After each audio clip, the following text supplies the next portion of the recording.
Suatu ketika sebelum memasuki awal bulan Ramadan, Baginda Rasulullah Shallallahu Alaihi Wasallam memanggil semua para sahabat untuk berkumpul. Singkatnya, berkumpullah semua para sahabat bersama Baginda Nabi Shallallahu Alaihi Wasallam.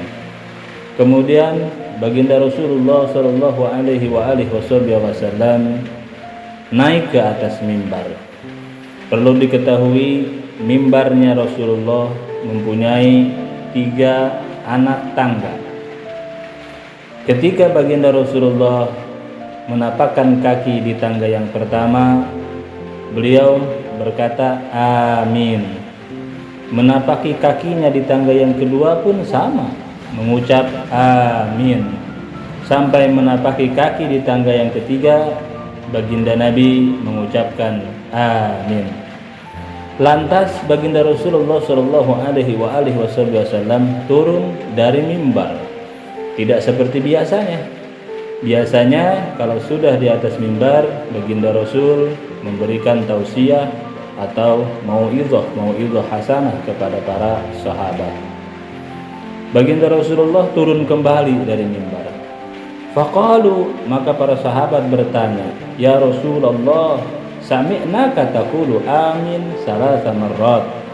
Kami mendengar engkau, wahai Baginda Rasul, mengucapkan amin sebanyak 3 kali. Qala, Baginda Rasulullah menjawab, lamma raqitu darajatal ula, ketika aku menapaki kaki di anak tangga yang pertama, ja'ani Jibril alaihissalam, datang kepadaku malaikat Jibril alaihissalam. Faqala, malaikat Jibril berkata, syaqiya abdun adraka Ramadan fansalakha minhu walam yughfar lahu. Sungguh amatlah sangat keterlaluan bagi seorang hamba yang mendapati dirinya bersama bulan Ramadan, namun dosa-dosanya tidak diampuni Allah Subhanahu wa taala. Faqultu amin, maka aku menjawab amin. Summa qala, kemudian malaikat Jibril berkata lagi, syaqiya abdun adraka walidayhi aw ahadahuma falam yadkhulahul jannah. Sungguh amatlah sangat keterlaluan seorang hamba yang mendapati kedua atau salah satu orang tuanya masih hidup, namun keadaan kedua orang tuanya itu tidak membuatnya masuk ke dalam surganya Allah Ta'ala. Faqultu amin, maka aku berkata amin. Summa qala, kemudian malaikat Jibril berkata lagi, syaqiya abdun dzukirta indahu falam yusalli alaika. Sungguhlah amat sangat keterlaluan seorang hamba yang di hadapannya disebut namamu ya Rasulullah, falam yusalli alaika, dia tidak membaca sholawat kepadamu ya Rasulullah. Faqultu amin, maka aku menjawab amin.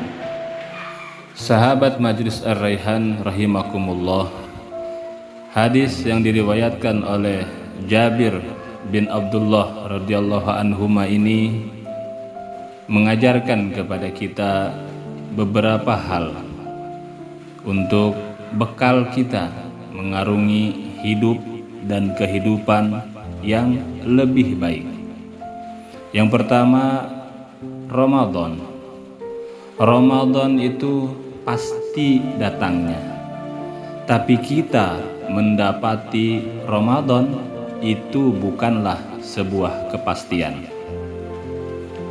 Bulan Ramadan siangnya adalah maghfirah Allah, malamnya pun ampunan dari Allah, detik-detiknya, menit-menitnya, jamnya, hari, minggunya adalah ampunan dari Allah Subhanahu wa taala. Maka inilah kesempatan kita untuk meminta ampun kepada Allah Subhanahu wa taala atas kesalahan-kesalahan masa-masa lalu kita.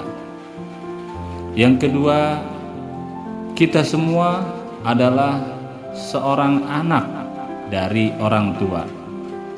Walaupun kita semua tidaklah sama dalam bisa memiliki anak. Ridullah fi ridul walidain.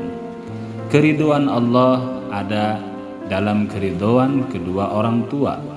Wa sukhtullah fi sukhtil walidain. Dan murkanya Allah ada dalam kemurkaan kedua orang tua kita.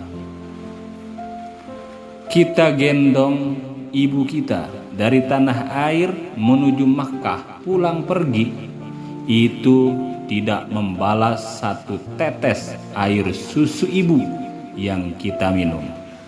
Sahabatku, baginda Rasulullah sallallahu alaihi wasallam adalah wasitatul uzma, perantara yang agung akan nikmat-nikmat Allah yang diberikan kepada kita.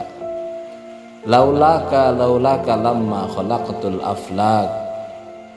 Jikalau bukan karena engkau Muhammad aku ciptakan, kata Allah, lamma khalaqatul aflak, maka aku tidak akan menciptakan seluruh jagat raya alam semesta beserta isinya. Adanya senang, adanya sedih, adanya kebahagiaan, dan nikmat-nikmat lain yang Allah berikan kepada kita, itu adalah perantara adanya baginda Nabi Muhammad sallallahu alaihi wasallam. Maka salawat kita kepada baginda Rasul adalah tanda syukur kita akan nikmat-nikmat dari Allah yang diberikan kepada kita sekalian. Allahumma salli ala sayyidina Muhammad wa ala ali sayyidina Muhammad.